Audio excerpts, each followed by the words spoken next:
Hello everyone, কেমন আছো তোমরা সবাই? আমি জানি আমার ভিডিওর মাঝখানে মাঝে মাঝে গ্যাপ হয়ে যাচ্ছে, মানে একদিন করে ভিডিও পোস্ট করছি তো আরেকদিন করে আমি গ্যাপ দিয়ে ফেলি। আসলে শুধুমাত্র যে ভিডিও বানাবো আর পোস্ট করব এমনটা তো নয়, কেকটাকে ডেলিভারিও তো দিতে হবে। যে কেকের অর্ডারের ভিডিওটা আমি তোমাদের সামনে তুলে ধরছি, সেইটার অর্ডার ডেলিভারি করা, কাস্টমারের সাথে কোঅপারেট করা, তারপরে আসে যে জায়গাতে আমি কেক বানিয়েছি সেই জায়গাটা অনেক অগোছালো হয়ে থাকে, সেটাকে পরিষ্কার করে রাখা, যে বাসনপত্রগুলো ইউজ করেছি সেগুলোকে আবার ক্লিন করে রাখা নেক্সট অর্ডারে নেক্সট কেক বানানোর জন্য। তো সব কিছু মিলিয়ে যে এত কাজই পড়ে যায়, মাঝে মাঝে 7টা বেজে যায়, 8টা বেজে যায়, আমি ভিডিও পোস্ট করতে ভুলে যাই।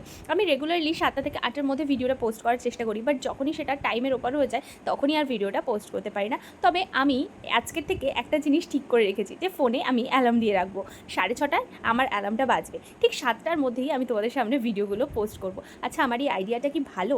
মানে তোমরা জানিও যে এই যে ভুলে যাই আমি, বা সময় করে ঠিক দেখতে পাই না ঘড়িটা যে কটা বাজে, ভিডিওটা পোস্ট করা হয় না, তাহলে এই একটা কাজ করলে আমার মনে হয় সেটা সুবিধা হবে। এটা নিয়ে কে কী বলবে আমি জানি না, তবে আমার যেটা সুবিধা মনে হয়েছে আমি তোমাদের সাথে সেটাই শেয়ার করলাম। এখানে আমি যে 5 পাউন্ডের একটা কেক বানাচ্ছি সেটার ইনসাইড ছিল স্ট্রবেরি ফ্লেভার, আর এই কেকটা কিন্তু একদম আকর্ষণীয় একটা ডিজাইন হতে চলেছে। মানে এর আগে আমি তোমাদের সাথে এই ডিজাইনটা কোনোদিন শেয়ার করিনি।